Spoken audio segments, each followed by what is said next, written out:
buckle up lads, because it's going to be another long yin.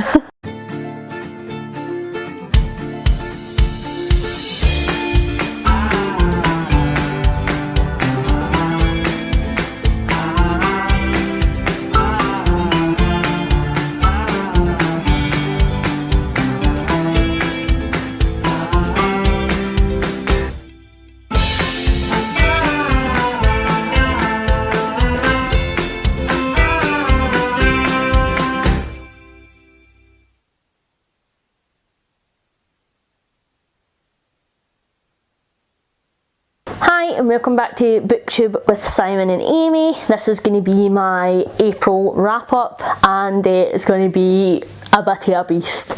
So get yourself a wee bit of booze, get yourself a cup of tea, get a snack, get your favourite furry friend for some cuddles, and then show me cute pictures of them in the comments. But I read a power of books this month, so I feel like it's been a bit of a mental, stressful, crappy, brilliant month. There's been a lot happening, so we have finally moved house, hence the hopeful lighting improvement, because we don't have our windows barricaded with bookcases anymore, so we have some natural light.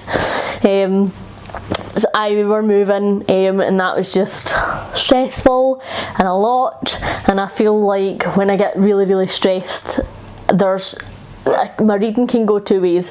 So I can either be like, drop the rope. Oh no, the dog's come in with his outside toy. Bailey, Drop it. in the living room, man. Nope. No, he's got it. Drop it. Good boy. Come on. Good luck. So I feel like when I get really stressed, my reading can go two ways. I can either be so stressed that I am like, don't even want to look at a book, couldn't concentrate on a book, like my brain just doesn't have the power, and I will just sit and binge watch nonsense, which is absolutely fine. I binge watch nonsense on the regular, but like it is all I will do, and I just will not have the concentration for a book.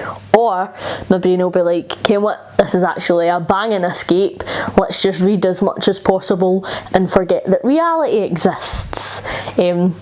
Yes, great coping mechanism, and I feel like that's what I did this month. So there's quite a lot of books to talk about, which brings me on to something else I wanted to talk to you about. So when I started doing my wrap-ups in January, that's obviously been my first one, so this will be my fourth now. They're getting sort of longer and longer. I'm fine with it, like I'll sit and ramble for an hour or so about books and that's fine, but you might not want to watch me ramble for an hour or so about books. So I don't think that I read enough to make a weekly wrap up very interesting, and there's some weeks where I'll maybe only read the one book and then the next week I'll get through three. It depends on work schedules, how much free time I have, stuff like that. So I don't think a weekly one would benefit anybody, but maybe I could do them fortnightly, and instead of doing a wrap up at the end of the month that's an hour long, I could do two wrap ups that'll maybe be about half an hour each. So let me know down in the comments what your thoughts are. I'm happy either way, but there's no point in me doing a big long hour long wrap up if yous are like, right, come on now, I'm ready for this to finish after about half an hour. So let me know what your opinions are, what your thoughts are, and I'll do whatever you guys want. I am a people pleaser. Let me get my Goodreads so I can see what I've read. So, I am such a bad mood reader, and I spoke in the last wrap up last month that me and Simon had to basically allocate ourselves a shelf of books that we wanted to keep out, that we were planning to read between last month and this month. Because of the move, all our books were packed up. And so I picked a pile, and then I compared it to Simon's pile and thought, that's not enough books. So then I picked out more books, and then I was like, but I don't know if I'll fancy any of them. So then I picked out more books, and I ended up with a shelf and a half. And then we bought a couple of books because they're so bad. So I was looking at my shelf, and I did read quite a few of them, but I was like, no, these aren't taken my fancy. I am not in the mood to read these, and I wasn't going to start opening boxes because we are obsessive, and so they are packed alphabetically, split into hardback, split into paperback, so I wasn't going to start pulling books out of boxes. That would be a nightmare to unpack. So I started using NetGalley because I am the worst, like the actual worst. The worst.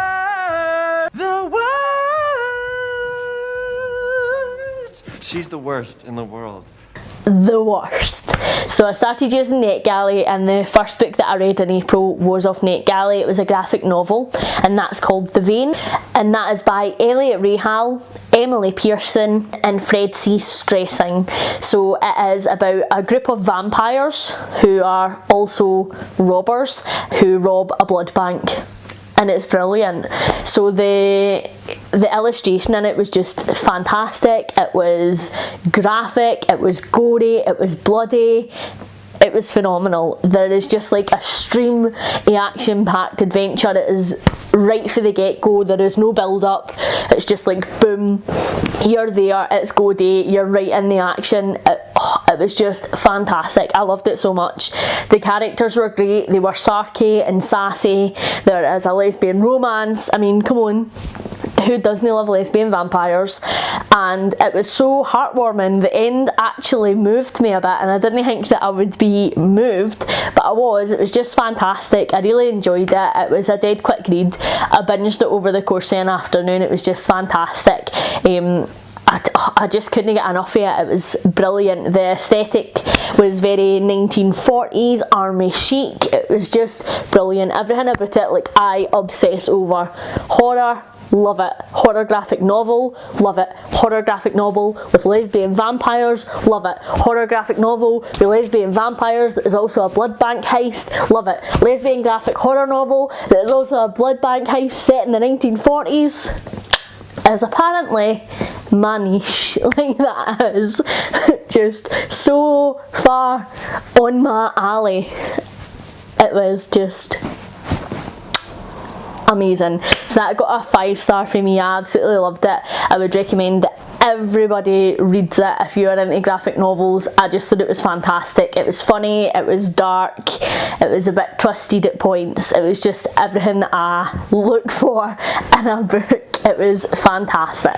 It is available to buy on Amazon as of right now, so I would recommend going and doing that. I am going to buy myself a physical copy because I just enjoyed it so much, and I just don't think that it's the same reading it on a screen as it is to have the physical book. So I'm definitely going to get myself a copy because I absolutely thoroughly enjoyed it. I would highly recommend. Next up, I read To Kill a Kingdom by Alexandra Christo. So we all know, I've spoken about it enough, but I love a mermaid book, and every mermaid book that I've read this year so far has just been a wee bit lackluster. It's just been missing something for me. It's just not been hitting the spot, and surprisingly this one did. I was pleased. So it is about a siren, and she steals the hearts of princes. So she's set out and steal the heart of a particular prince. However, this prince is a well-renowned siren hunter, and of course, now kiss, they fall in love. I really enjoyed it. So I really loved the character of Lyra. She was our siren. She was fantastic, to be honest. She was a bit flawed. She was... I don't know if you can hear Simon sneezing from up the stairs, but that's ridiculous. She's a bit flawed, she's funny, she's confident, she was just brilliant. She was a great character. I really enjoyed her.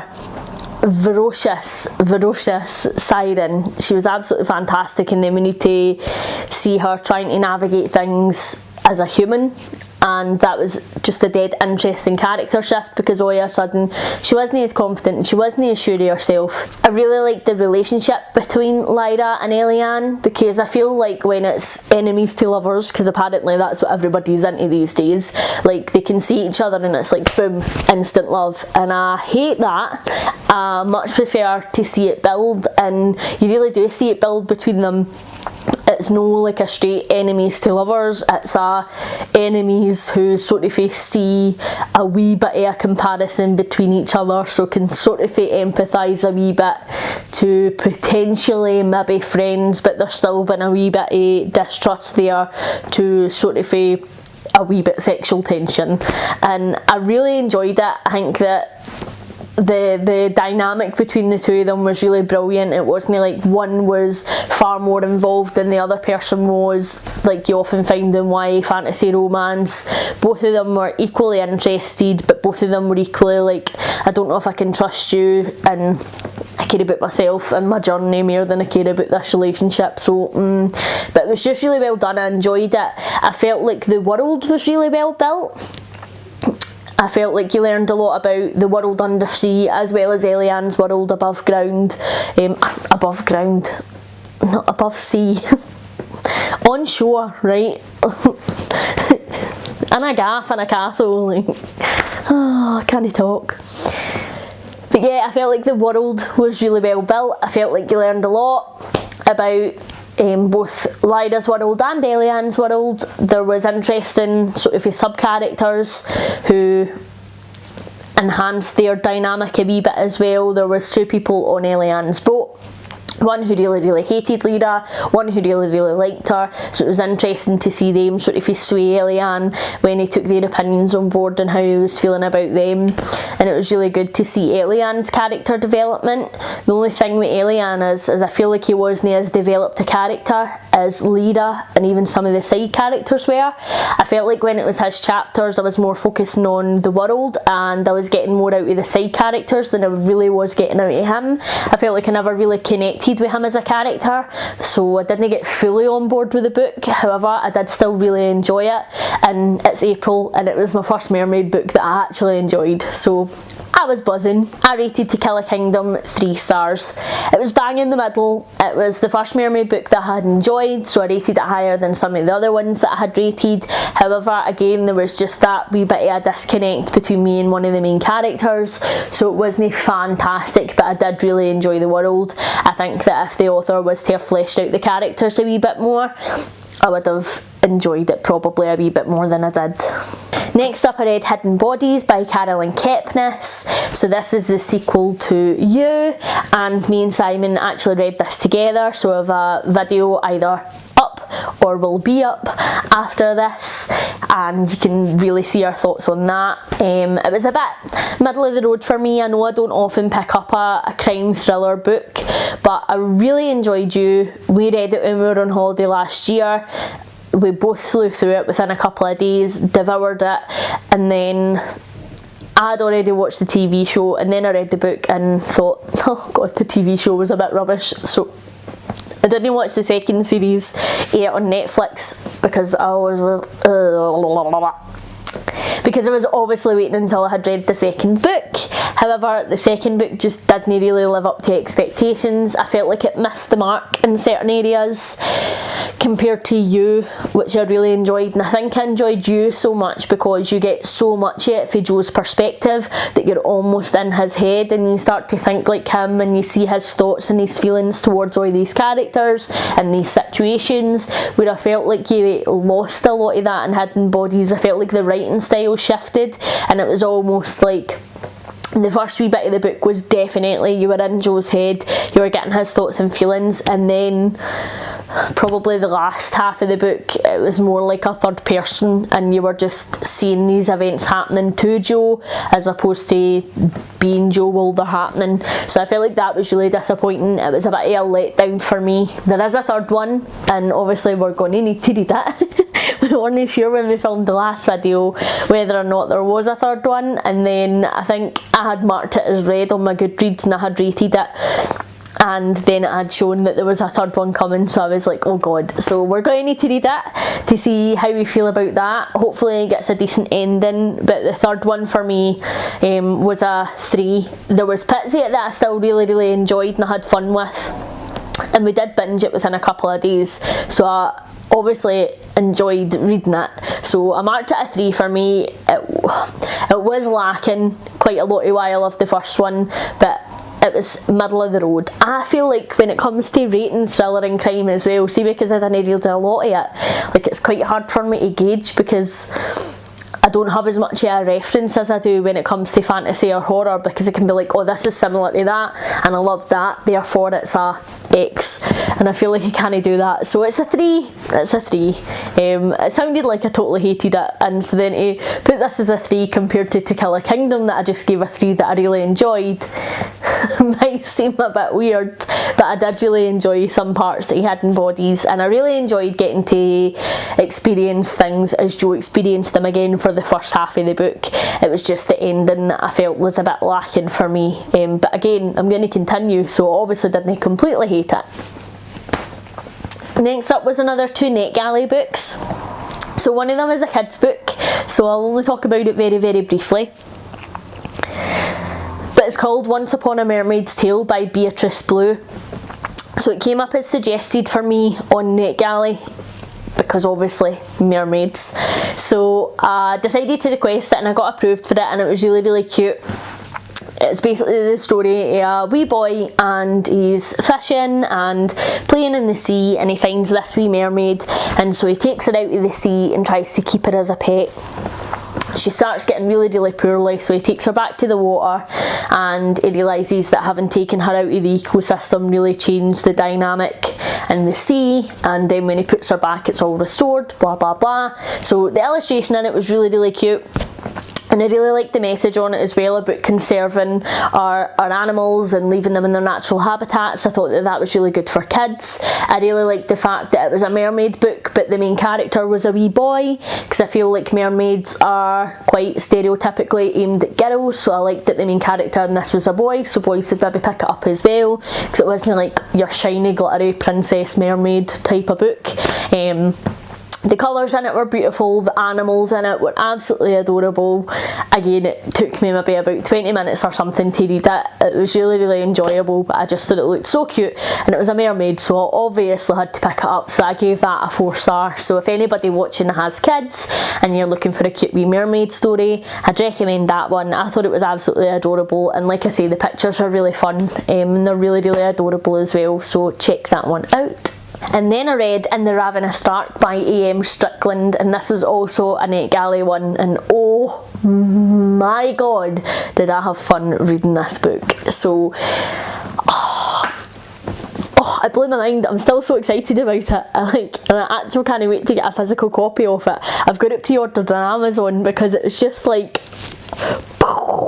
mind-blowingly so good. So completely other world, and there are blood mages, and there are ghosts, and there is a magic system, and it was just so amazing. It was so amazing. It was like a fantasy book met a gothic horror, and it was just so freaking good. I so enjoyed it. So our main character thinks that her dad is dead, and he was a blood mage. She is also a blood mage, but she's trying to hide it because all of the blood mages in this kingdom are pretty much under the servitude of the royal family, so the royal family use them to breed with, to basically continue the blood mage line and to get the blood mage line into as many of the royals as possible. So I guess sex slaves? I mean, maybe baby farm. But so that's basically the premise. She tries to save her girlfriend and exposes her power, therefore gets taken away to be married off to one of the royals. During this, she finds out that Jesus, Mary and Joseph and the wee donkey. oh, that's a spoiler. Let's take that out. During this, she finds out a lot about herself, about her family dynamic, and about the world that she's living in. And of course, it wouldn't be a YA fantasy without a revolution. So she starts to shake things up a wee bit and change the way that things are in her world for herself and for other blood mages to come. And can I just say, like, I devoured this within 2 days. It was just phenomenal. Absolutely phenomenal. I really enjoyed it. The characters, brilliant. LGBTQI+ rep, absolutely fantastic. there were ghosts, like, so it was a bit paranormal as well. There was this other world, and then there was this other underworld, and oh my god, the espionage and political treason and oh, it just blows my mind. I can't even talk about it, I'm so excited. It was just absolutely fantastic. I gave this a 5-star. I would highly recommend it, and see, to be honest with you, I think that when I get the physical book through my door when it's released, I think I'm going to reread it, because it was just brilliant, and I just think that there's something totally different about holding a book in your hands than reading it on your phone. It was just absolutely fantastic. The characters were just great, they were so relatable, and there's so many sub-characters as well that come into it, and you really care about them all. I don't think there was a single character that came into it that I was like, oh well, he's or she's just a passing character.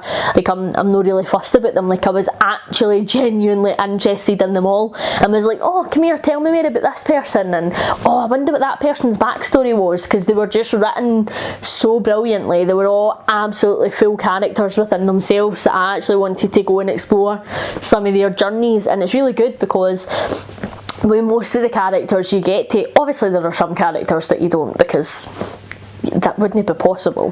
The other thing I really enjoyed about it as well is it was a standalone, and as much as I loved it, and I'm not going to lie, like if A.M. Strickland came out tomorrow and says that there was going to be a sequel, I wouldn't hate it. I'd definitely be excited, but I just feel like there are so few really good standalones in fantasy, especially YA fantasy. I feel like everything's a duology or a trilogy or like a 10-part series. I just feel like there are so few really good standalones, so when you get one it's almost like, oh, look at this, like it's held to such a high standard. It was just phenomenal. I so enjoyed myself when I read it. It was exactly what I needed. It was the perfect wee escape for the time that I was reading it as well, and I just buried myself in this other wee world and I had an absolute blast. It was so fun, so it was a 5-star for me, and I'll tell you when it comes out. In the Ravenous Stark. So this one is out on the 18th of May, and I would recommend go and getting it pre-ordered right now, or buying it when it comes out, now that we're able to actually go to bookshops. But it was absolutely fantastic, and I cannot wait to get it and sit and reread it. The cover as well is just so gorgeous. It's just, so many good books this month. I am so buzzing to sit and talk about them, but it was just phenomenal is probably the only word that I could use to describe it. Next up, I read Earthlings by Sayaka Murata, and I read it as part of KD Booksie's Booker Boy Book Club for April. Again, I devoured this in a day. It was just such a great story. So I read Convenience Store Woman by Sayaka Murata, is it January, February time? So I was really excited to read this, and Scott from Gunpowder Fiction and Plot has obviously spoken about this in his channel as well, and I was so buzzing to get it. So it was definitely on my radar, and then when it was one of the suggestions for KD Booksie's Book Club, I was like, yes, because that gives me an excuse to buy it, and Simon will only tell me off for buying another book. So it was such a great story. So captivating. It starts off almost like a cute wee middle grade story. So it's from the main character Natsuki, her perspective, and the first chapter's talking about how Natsuki doesn't feel like she is normal, which is a theme in Murata's books. And it starts off as sort of a cute wee story, and you're like, alright, okay, different, but I'm digging it, cool. And then second chapter's just boom into the heavy stuff right away, and you're like, wow, we ain't in Kansas anymore. This is definitely not a kid's story, and holy goodness, I can't believe that we're tackling these subjects. So, trigger warning for sexual abuse. If you don't like reading about sexual abuse, this isn't the book for you. However, it does delve into those topics, and I feel like it is handled really well. I feel like the fact that they tackle that no all parents believe their kids when their kids are telling them they're sexually abused, and it can obviously lead to further abuse. I feel like the way that this book dealt with mental trauma and tried to normalise everything was just phenomenal. It took the themes for convenience store women and amped it up by about 1,000. It was brilliant, and I feel like the story arc, considering how wild, I mean, I'm not going to spoil it because please read it, but considering where the story starts and where it goes, if you were just to tell somebody, oh, so it starts like this and it ends here, they'd be like, what kind of book were you reading? Like, that makes no sense. But see, to read it knowing everything that's happened to the characters involved, it totally makes sense. And the fact that Sayaka Murata could write a story that starts like that and ends like that and actually have it make sense was just amazing to me. I think that it's very reflective of how some people deal with their trauma. Obviously not everybody, like, I get that, but when you look at certain people in society who have maybe had abusive backgrounds and you see them go on to then be the people that they were, I mean, Charles Manson, Jeffrey Dahmer, Ed Gein, I've said it before and I'll say it again, you know, people who have rough childhoods often grow up believing that things are okay that aren't okay, or they know that they're not okay but they do them anyway because they feel they're above the law, blah blah blah. Like, it messes them up. Appreciate that that is the minority, but some of them do. And so I feel like this was just an absolutely great example of that, but still in keeping with the themes for convenience store women. I feel like me and Ange actually spoke about this, and I feel like convenience store women and Earthlings are almost in the same world. And in convenience store women, she talks about seeing a woman in a suit walk by her near the train station at the wee convenience store that she's working at, and then in Earthlings, Natsuki talks about passing that wee convenient, well, I'm assuming it's that wee convenience store beside the train station and blah blah blah. So these girls could definitely be like in the same place round about the same time and have these things happen to them. But I really enjoyed it. It was a really good time. It was definitely a fucked up book, but in a great way. And like I say, the fact that everything makes sense for the characters just blows my mind. It's very graphic, but I don't think it's overly graphic. It tells you exactly what it needs to tell you in a way that is going to massively unsettle you, and then help you understand the actions and the decisions that the characters then take. It was just brilliant, and I highly recommend everybody to pick it up, especially if you really like convenience store women. It was brilliant. But even if you've no read convenience store women and you just enjoy a bit of an effed up book, then definitely pick this up. It was just phenomenal. One of the best books that I've read this year, I'd go as far to say, and it's not long. You could definitely get it read in a day. It's a dead short book, but it was just fantastic. I feel like it wasn't a book, I feel like it was an experience, and I'm so glad that I've experienced that because it was just mind-blowingly brilliant is what I'd say. So I rated this a 5-star as well. What are we up to now? Is that like 3 5-stars already? Good month. Then I read The Robe of Skulls by Vivian French. So I've had this book for a couple of years now. We got it on one of our charity shop book hauls at some point, I think maybe a couple of Christmases ago, and I didn't know it was the first in a series. I need that on a t-shirt. Like, I actually just need a t-shirt that I can wear that says it was the first in a series. So it was a great wee read. It was kooky, it was fun, it was quirky. It's definitely younger, so I wouldn't say it's YA, I'd definitely say it was a kid's book. However, it didn't mean I enjoyed it any less. It was really brilliant. I think after In the Ravenous Stark being quite a dark book, and then Earthlings being as dark as that was, I felt like I needed a wee bit of a reprieve, so this was just perfect. So our main character is Lady Lamorna, and she is a priestess, she's a sorcerer, and she lives up in these caves in this other world.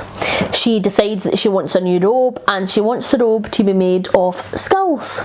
But to tastefully done, you know, sewn into a beautiful black dress, and she can't pay for it, she's skint, mate. So apparently sorcerers are now making the cash in this other world. So she comes up with a plan to kidnap and hold ransom the princes of all these different kingdoms in her world, and then basically she'll get enough money to afford this robe that she's after. Like, why no? You do you, Lamorna hen. Go on yourself. But it was just brilliant. So you meet all these different characters, and in the beginning all their stories are quite separate, and then by the end they have all joined up, which I love when books do that. I don't know why more books didn't do that. Like, that is my favourite. So it was brilliant, it was really quirky, it was really funny. There is nothing dark or sinister or scary about it.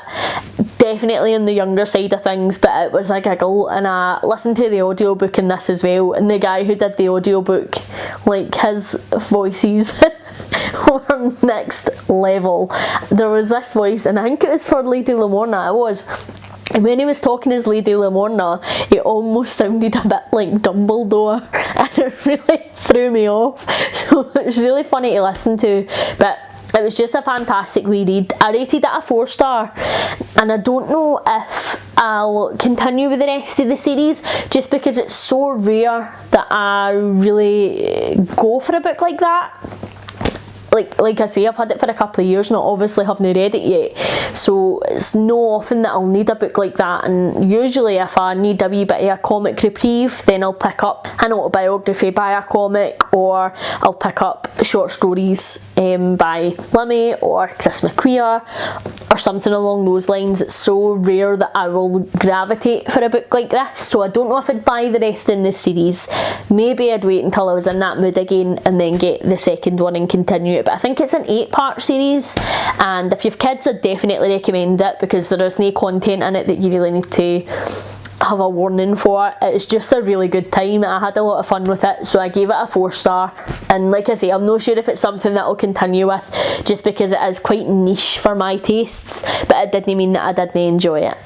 Then I read Sticky Fingers by J.T. Lawrence, so I felt like a wee short story collection. I really like short stories. I don't think I actually realised how many short stories I read until I started doing these wrap-ups, and I feel like I've had a short story collection in every single month so far.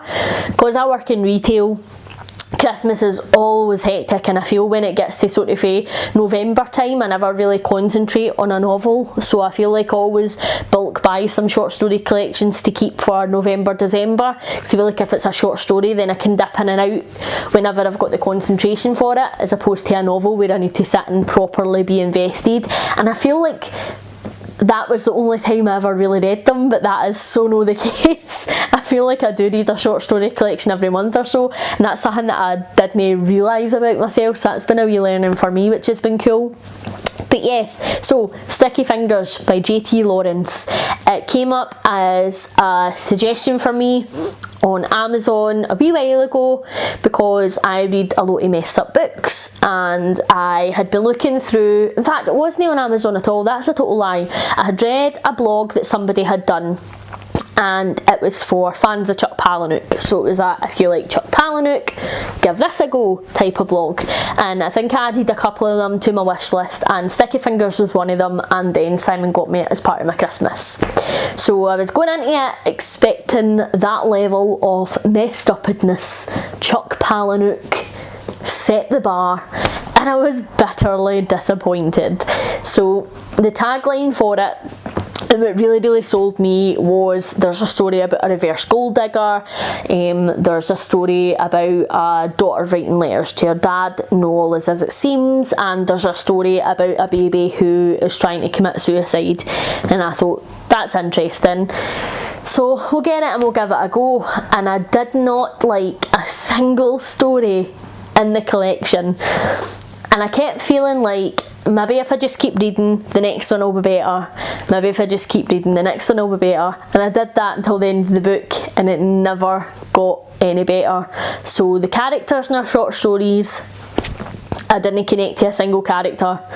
They were copy and pasted, and basically names were changed. You didn't really get to know any of the characters at all.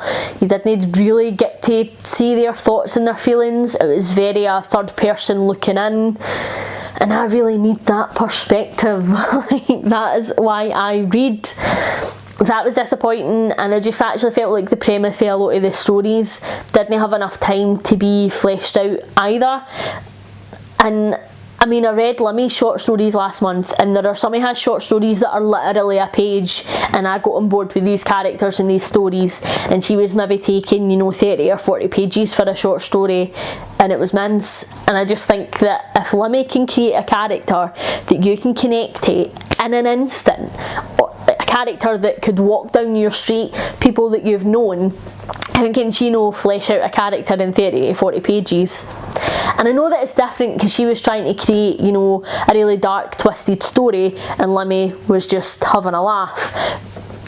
I just still feel like if he can do it, why can you know? So I was really bitterly disappointed, really disappointed.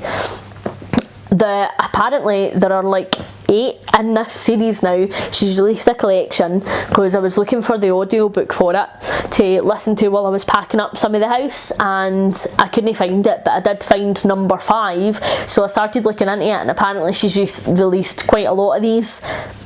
I will not be picking another one up. I was bitterly disappointed. It got a 1 star for me. I really didn't enjoy it. I don't even think any of them were particularly that dark and twisted, so definitely wasn't a fucked up book if that's what you're into. Wasn't a great short story collection if you're into character driven stories, and I just felt the premise of the stories were a wee bit dull as well, so I don't recommend. Then I read The Vegetarian by Han Kang, and this again was recommended to me by Scott from Gunpowder Fiction and Plot. So thanks, Scott, because this was definitely a fucked up book. I really enjoyed it though. So our main character, Young, she decides that she wants to be a vegetarian. She has a nightmare and it really stays with her. She can't shake this feeling that she has, so she's like, nah, I'm not eating meat. Which you might think is quite an ordinary decision, especially in our society. There are, I mean, vegetarian and veganism and sustainable eating is becoming more and more popular. There are bigger areas in the supermarket for it. There are dedicated restaurants to it. I don't really think I've been to a restaurant in a good while now that hasn't catered to vegetarians and vegans. It's definitely something that in our society we accept and is a fairly normal choice, and so going into this and thinking that that's the decision that kicks off this massive series of events is just absolutely bizarre. But it was a phenomenal read. I really enjoyed it. So the first section of the book is from Yeong's perspective and her husband's perspective, and it flips back and forward passage by passage. You'll see what she's thinking and feeling, you'll see what he's thinking and feeling. Then the second part of the book is from her brother-in-law's perspective. Then the third part of the book is from her sister's perspective. I really enjoyed that because, to be honest, after the first part it was a wee bit like, right, I'm not really interested in her husband, he's a douche.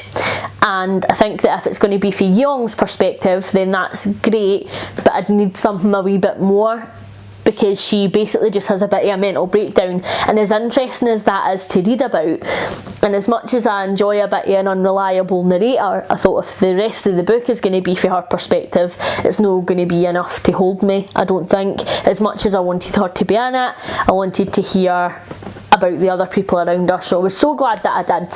And basically, her husband is a bit of a gaslighting bam. He makes out to everybody that she's really unwell because she has decided to become a vegetarian, which is not the case, and he abuses her. He gets her family involved. They try to hold an intervention. It's a wee food pun there. Proud of myself for that, actually. Oh my god, Simon's jokes are catching. Wow. An intervention. And it just kicks off this massive series of events that then affects all these families' lives. And I really found that interesting, as it just started off as Yeong having a bad dream, making a life choice about her, and then how it affects almost everybody around her. I just found it so interesting. There was really interesting family dynamics as well. I wasn't really interested in the dynamic between her and her husband because frankly he was a dick, but I really liked the dynamic between her and her sister and her and her brother-in-law, and actually in the brief interaction that we had between her and her father, I felt like that was even a more interesting reaction than dynamic than between her and her husband. So I really enjoyed it. I felt like it was definitely messed up. I felt like it was well written. I enjoyed it. The only thing is I felt it difficult to connect to the other characters. I felt like I didn't really connect to her sister until the last part of the book. Up until then I thought she was a wee bit of a ball. So yep, up until the last part of the book I didn't really connect with her sister. I felt she was a bit of a ball. I never felt really like I connected with her brother-in-law, and I think in the end he was a bit of a dick as well. He was interesting to begin with, and then I felt like he was just a bit of a ball bag also, and I just wasn't interested. But I did come round and enjoy her sister's character more in the last part. I'm trying not to say too much because I didn't want to spoil it, because again it was a really good book, so I would recommend going picking it up if you enjoy a bit of a messed up book, if you enjoy even messed up family dynamics. Definitely check it out. It was good. it wasn't phenomenal, it was good. So I rated The Vegetarian 3 stars. It was a decent wee read. Again, I think I got through it within like a day. It's not a particularly long novel. It's something that you could binge. I think the audiobook's only like 4 hours long or something, so you could definitely get through it quite quickly. I listened to this while I was packing up the house, and it was a great wee thing to have on in the background, and I did find some parts of it more interesting than others. But I think, oh my god, I'm slurring, I've had too much alcohol. But I do think the dynamics between some of the family members were really interesting, and I do find it interesting that all of this spiralled for just one initial decision that Yeong made about her life. Then I decided to read Shadow and Bone by Leigh Bardugo. So, as you know, or you might know, you might be new, but anyway, I read Six of Crows last month, detested it. So I was so disappointed. Leigh Bardugo is so hyped, she's so well respected, and I was gutted. The reason I read Six of Crows first was because the consensus on BookTube / Bookstagram / anywhere where people read books and talk about them is that Shadow and Bone as a trilogy is a bit meh, and it's got its flaws. However, Leigh Bardugo's writing style and character development really improves by the time she gets round to Six of Crows and Crooked Kingdoms, and that most people prefer Six of Crows and Crooked Kingdoms, but they like Shadow and Bone simply because it came first. But Six of Crows is where it's at. Not the case for me. So I detested Six of Crows. I didn't get on board with any of the characters. I didn't enjoy the story really. I think that's my fault, because I think it's just not something that I would typically read. If it was a book about any other heist, I probably wouldn't pick it up. I did only pick it up because it was in a fantasy setting. So that's maybe on me, it's maybe just not my cup of tea. So I went into Shadow and Bone with really low expectations, because I thought if I hated Six of Crows and people prefer that over this, there's no way that I'm going to like this. But I'm going to give it a go. The TV show was coming out, so I know everybody's trying to rush to get the books read so that they can watch the TV show. I was the same, so I thought I'll give it a go and I'll see where we fare. And I thought if I don't like Shadow and Bone, then I just won't continue with the book series, but I'll probably still binge watch the TV show to see if I prefer that better, if maybe the characters are a wee bit more fleshed out and the world's a wee bit better built for me. However, I read Shadow and Bone and I actually really enjoyed it. So I don't know where my taste level lies at this point, because I'm disagreeing with quite a lot of people here. However, I preferred Shadow and Bone over Six of Crows. Was it tropey? Yes. Were the characters annoying? Yes. Was Mal a douche? Yes. Was the Darkling a douche and highly overrated? Yes. But did I binge it in a day? Yes. So I don't know where to go from here. I gave it a 4 stars. So I think I'll probably definitely continue with the series. It wasn't my favourite, like it's no up there with my favourite fantasy series. It's no Throne of Glass level, Game of Thrones, Lord of the Rings, none of that. It's probably fairly middle of the road as far as fantasy goes. But I enjoyed it and I had a fun time while I was reading it. Right, let's get me a drink. That only improves things, right?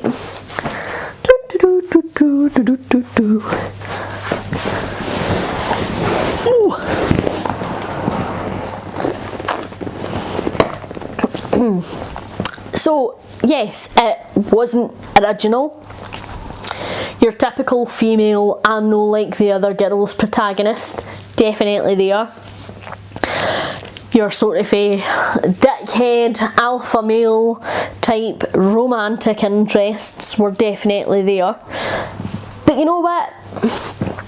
I enjoyed it. The world wasn't the original, the characters weren't the original, the story wasn't all that original. It was tropey as hell, but it was fun, and that's why we read into it, to have fun. So I like what I like, and I said what I said.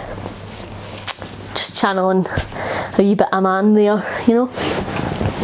So I'm not going to talk about Shadow and Bone, about the plot, because it's been out for years and years and years, and I feel like every man in their dug has done a video on Shadow and Bone recently because the TV show is coming out. So like, if you want to know what it's about, watch somebody else's video. I'm just here to tell you my feels. So that's where I am with that. But I enjoyed it, and so I think I probably will continue with this series. It's not something that I would rush to finish right away. Simon got me the beautiful collector's edition, a Shadow and Bone for my Christmas there, so I mean, I didn't want editions that don't match, so probably wait until they release the next two in the collector's editions and I'll get them. So it's not something I'll rush out to finish, but I think it's definitely something that I would pick up as a wee bit of a comfy read in the future. I don't think it would be too difficult to get into or like get to know different characters and stuff. I think that it's just quite an easy wee world to slip into, so I'd pick it up in the future. I swear we are nearly at the end. I realise I have talked your lugs off. Next up, I read Lore by Alexandra Bracken, and this was the first book I finished in the new house.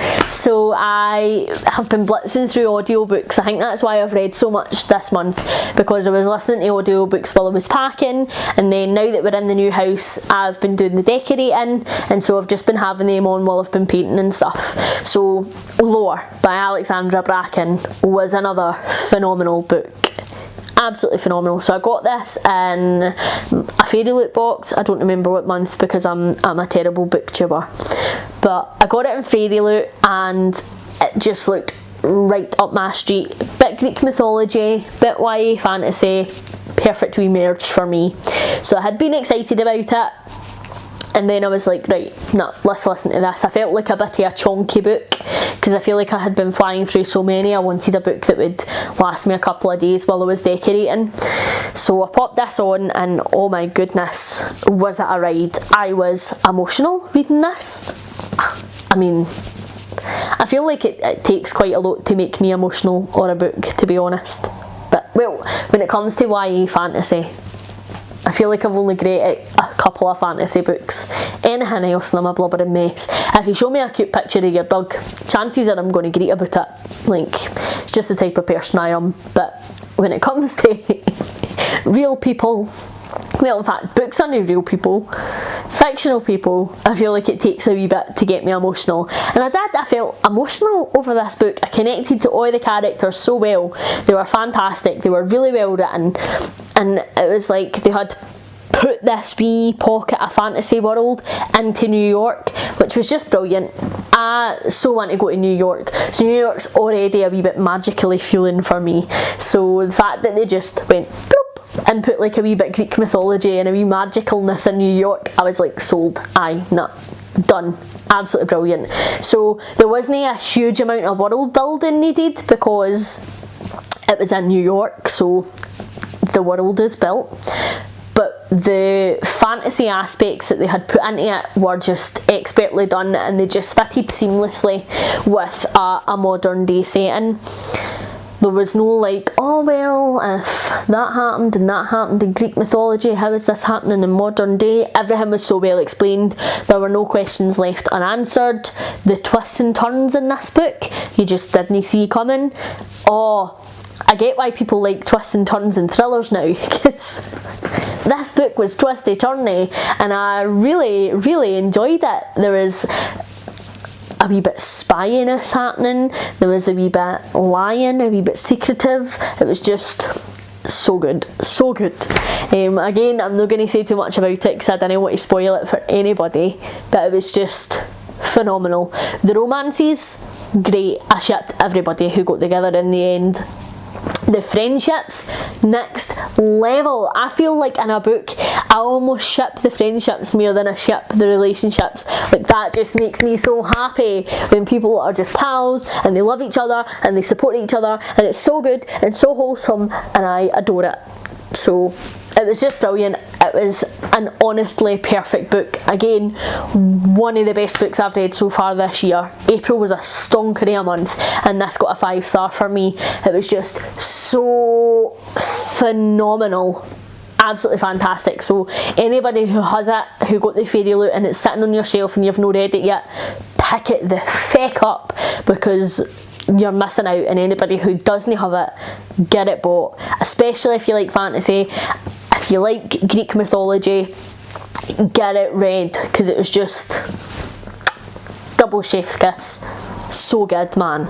So feckin' good. Like, there were points where there were twists and turns happening and I'm up a ladder trying to paint a wall and I'm like, what? And like painting down my walls at funny angles because I'm just that shocked at the twists and turns. Like, it was just amazing. It was so amazing. I loved it. Then I decided to give V. Schwab another chance. So Addie LaRue was quite controversial for me, and I wasn't sure if it was a 5-star because it was genius or a 1-star because I hated it, so I gave it a 3 stars because it was in the middle, until I had given V. Schwab another chance to help solidify my opinion. So I picked up A Darker Shade of Magic. So I actually got this for Simon for Christmas. It was on his wish list, so I thought, well, I mean, it's a book for him and for me, so tactical buying. So I decided to give that a go, and again I listened to this on audiobook. And ken what? I enjoyed it more than Addie LaRue. So the writing style, very different for Addie LaRue. It was not as lyrical and flowery as Addie LaRue was, and thank God, because I didn't think I could cope with another book like that unless it's a classic. Like, I didn't want the flowery pish. Like, get to the point. I'm such a bad reader because there's so many booktubers who love the language and who like that flowery writing and think that it's so beautiful in its artwork, and I'm like, just tell me the story, man. What is happening? I feel like I'm a fake booktuber. But yes, I'm not into the flowery language, so I was really glad that it wasn't like that, and I felt like this would maybe give her more of a chance because it was more a fantasy setting, whereas Addie LaRue, I don't really feel like it was a fantasy. I felt like it was more romance, if anything. So yeah, I felt like this would give her more of a chance. So Darker Shade of Magic, you have Kel, he's our main protagonist, and he's different from everyone else. Very original. And he is part of this dying species that can travel between the worlds, and in the world there are 3 different versions of London. So there's Red London, there's Grey London, and there's Black London, and all the different Londons are ruled by different rulers, and they all have different levels of magic, and they all have different rules and regulations, and it's only Kel's race that can travel between the different Londons, and so they basically pass messages between the different rulers to dictate peace or to pass on, this is happening here, what's happening there. Basically any messages that they need to send to any of the other Londons, he is able to pass through and to pass on these messages. and he gets twisted up in a bit of a conspiracy, and there's a girl from normal London who gets involved, and they strike up a bit of a friendship slash probably going to be a romance later on in the season, I would imagine. And you know what, it was okay. It wasn't very original, and I don't mind that if I care about the characters. Like Shadow and Bone wasn't very original, but I actually gave a fuck about the characters, whereas A Darker Shade of Magic wasn't very original. It was a nice wee story, but again I just didn't connect to any of the characters, and that was my issue really with Addie LaRue. Well, one of my issues with Addie LaRue, I felt like if I went into Addie LaRue thinking it was a romance and not a fantasy, I maybe wouldn't have been as disappointed. And I went into this knowing that it was a fantasy, and I am still just a bit disappointed. There were twists and turns in this one, and you know, there was times where it was supposed to be quite tense and high stakes, and you weren't sure who was living and who was dying. You know what, it was just a bit meh, because I just didn't care about the characters, and that makes or breaks a book for me. I could read a book if I care about the characters, even if no an awful lot happens, but I just didn't care about the characters. So the only thing that got me through A Darker Shade of Magic was the story, and I think this is a trilogy, A Darker Shade of Magic. I think there's 3, and I probably won't continue the series because I just don't care enough about the characters to bother about what's actually going to happen to them in the next 2 books. So, based on my experience with this, I rated this, let me see, I rated this a 2-star because the world was alright, the magic system, interesting. I enjoyed the magic system, to be honest. I always enjoy a good magic system. And the story was okay. It wasn't anything groundbreaking, it wasn't anything earth-shatteringly new, and I just didn't care about the characters, so I gave it a 2 stars. However, I did enjoy this more than I enjoyed Addie LaRue, so I went back and I changed my rating for Addie LaRue, and Addie LaRue is now a 1 star, right? I know, BookTube's gonna cancel me. What can I do about it? I just didn't like the book. So I'm not going to continue with this series, A Darker Shade of Magic. I don't think I'll read the next 2 because I'm just no arsed. Like, I don't care what happens to them, and I feel like where it ended in the first one, I can sort of foresee what's going to happen. And like, I'm not even bothered about reading on to find out whether or no I'm right. And normally I'm stubborn enough that would draw me in, but I'm not doing it. And frankly, I feel I might be done with V.E. Schwab. I feel like if I've read 2 books by you and I've had the same issue with 2 of your books, then you're probably just not an author for me. That being said, I do have another series of V.E. Schwab books on my wish list. So on my wish list I have City of Ghosts, which is the first in another V.E. Schwab series, and the first one is set in Edinburgh, and it's about a girl, she's psychic, her parents do like a Most Haunted style TV show, and that just sounds so up my street. But then A Darker Shade of Magic would be up my street, and I didn't enjoy it, so I don't know whether or not I want to give that a go. So if anybody has read that, please comment below and let me know if the character development in that book is any better, because I didn't want to buy it to just not enjoy it and rant at you some more, because she's always sick of listening to me ranting. I feel like it's all I've done for months now, is rant at you and moan about books, specifically V.E. Schwab. So I feel like I didn't want to just do another video that is just me moaning about V.E. Schwab. However, if there's a chance I'll like it, the premise sounds interesting enough that I'd like to try and give it a go. But I just feel like if the character development isn't there, if it's similar to A Darker Shade of Magic and Addie LaRue, then I'm probably not gonna give it a go, because I need there to be some sort of a connection between me and the characters, and there just hasn't been.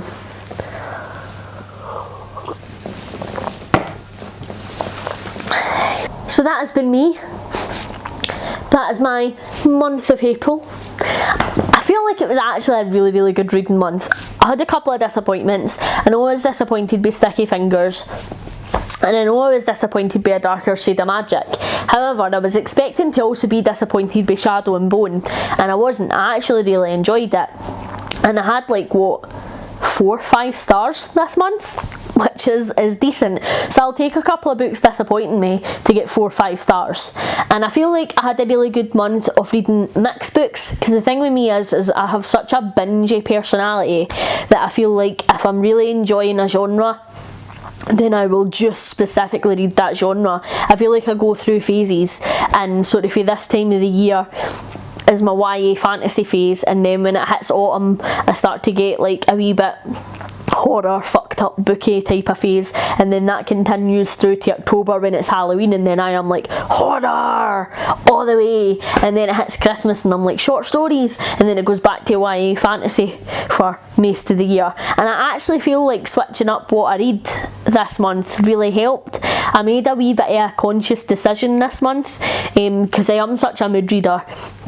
So I made a wee bit of a decision to try and specifically pick some different books, and I actually quite enjoyed it. So I think I'll continue that for May and see how that goes, or I might just mood read.